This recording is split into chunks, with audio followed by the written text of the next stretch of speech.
Assalamualaikum warahmatullahi wabarakatuh. Selamat datang di Koki MP, Komunitas Kajian Ilmu Manajemen Pendidikan yang dibina oleh Bapak Amril Muhammad selaku dosen prodi Manajemen Pendidikan Universitas Negeri Jakarta.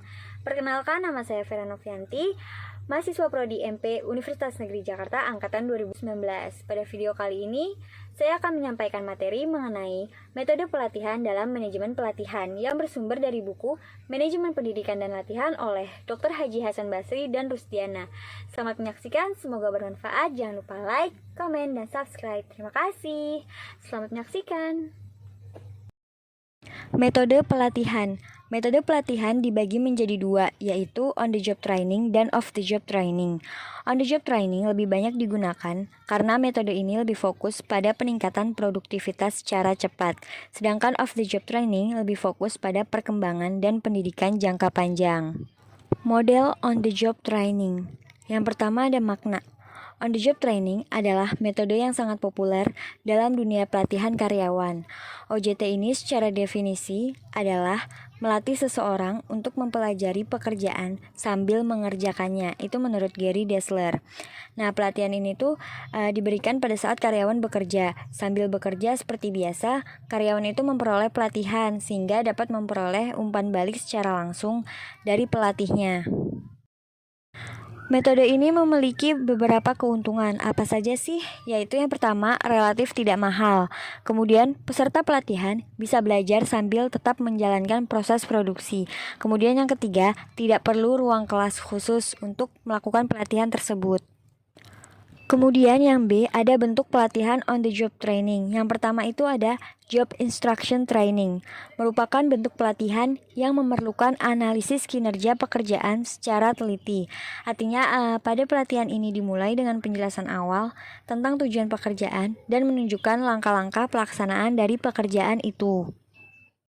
Yang kedua ada apprenticeship, merupakan bentuk pelatihan yang mengarahkan pada proses penerimaan karyawan baru yang bekerja bersama dan di bawah bimbingan praktisi yang ahli untuk beberapa waktu tertentu. Jadi efektivitas pelatihan ini itu bergantung pada kemampuan praktisi yang ahli dalam mengawasi proses pelatihan. Yang ketiga ada internship dan assistantship, merupakan bentuk pelatihan yang mengarah pada kekosongan pekerjaan yang menuntut pendidikan formal yang lebih tinggi. Contohnya itu Cooperative Education Project. Maksudnya apa sih? Maksudnya itu adalah pelatihan bagi siswa yang bekerja di suatu perusahaan dan kemudian diperlakukan seperti karyawan dalam perusahaan itu, tetapi tetap di bawah pengawasan praktisi yang ahli. Yang keempat, ada job rotation dan transfer, merupakan proses belajar mengisi kekosongan dalam manajemen dan teknikal. Pelatihan ini punya beberapa keuntungan sama kerugian. Nah, apa sih kerugiannya? Peserta pelatihan hanya merasa dipekerjakan sementara dan tidak mempunyai komitmen untuk terlibat dalam pekerjaan dengan sungguh-sungguh. Kemudian, banyak waktu yang terbuang untuk memberi orientasi pada peserta terhadap kondisi pekerjaan yang baru. Kemudian ada keuntungannya nih, ada kelebihannya, yaitu jika pelatihan ini diberikan oleh manajer yang ahli, maka peserta akan memperoleh tambahan pengetahuan mengenai pelaksanaan dan praktik dalam pekerjaan. Yang kelima, ada Junior Board dan Komite Assessment, merupakan alternatif pelatihan dengan memindahkan peserta pelatihan dalam komite. Tujuannya apa sih?